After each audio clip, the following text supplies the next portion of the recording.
issues involved. We came together, Tom talked about the powerlessness that people felt, the powerlessness about being able to stop the war, the powerlessness in confronting an institution that had an incredibly paternalistic and controlling aspect to it. So part of this coming together, and this really a spontaneous coming together, was because we thought in some small way that we could be agents, or wanted to be agents in the course of history.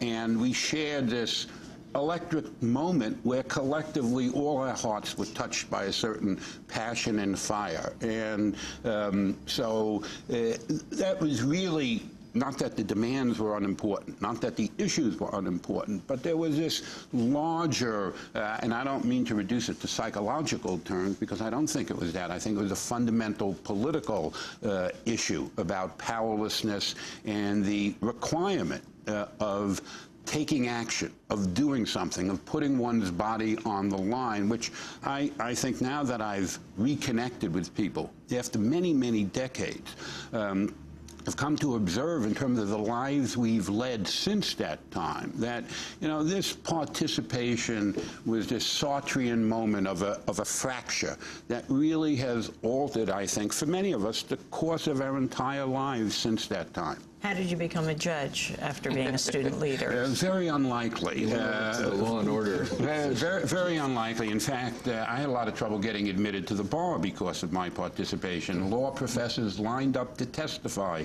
against my admission to the bar.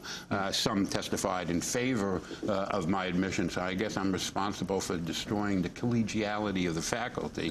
But I went through 2 years of loyalty hearings before the character committee. Well, the thought of me becoming a judge was, it was unlikely I was going to become a lawyer, much less a judge.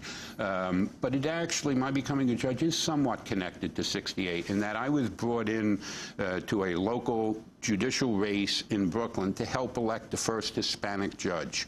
There had never been a Hispanic elected to a judgeship in Brooklyn, and because of the peculiarity of the election law, they needed a second warm body in order to help elect Richie Rivera, who became the first Hispanic judge. But we organized, having learned, doing dorm organizing and going door to door. We ran a judicial campaign that was very similar. People knocking on doors, walking up flights. And at the end of the day, I won, Richie and I ran as insurgents against the Democratic organization, and I won by the municipal total of 141 votes. So that's well, as we talk about what's happening today, I wanted to turn to the Columbia students today. Democracy Now! Producers Angelique Comet and Nicole Salazar went to Columbia University yesterday, just before the big Columbia University '68 event last night, to speak with community members about the state of activism 40 years after '68. By coincidence, campus activists had organized a week of events around the 5th anniversary of the war in Iraq. It's called 5 Years of Occupation, 5 Days of Action. Activists dropped a banner Thursday afternoon over the Butler Library building calling for divestment from war profiteers and an end to the war.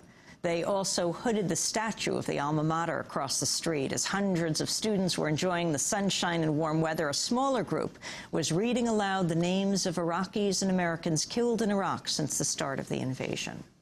Monday, April 3rd, 2006, 1 death, 5G, gunfire.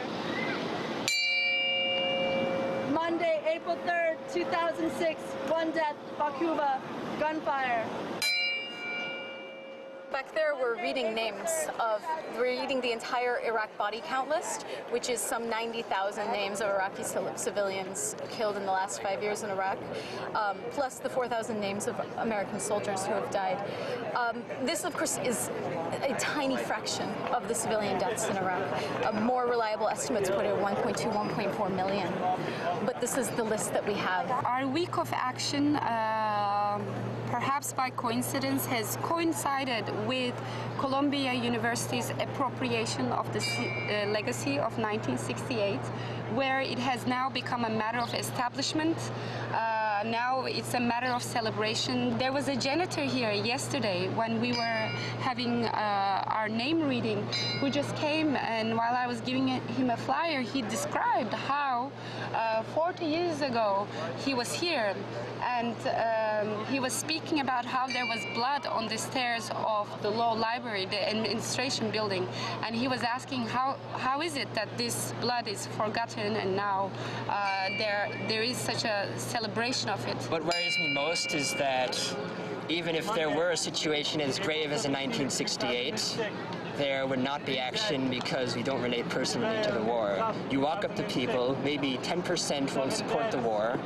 so why were only 5% of the entire campus at this rally? It should have been packed. This is one significant contrast between 1968 and today, is the level of student involvement. I think it has to do with the invisibility of the occupation in general and of the continuing war. One of the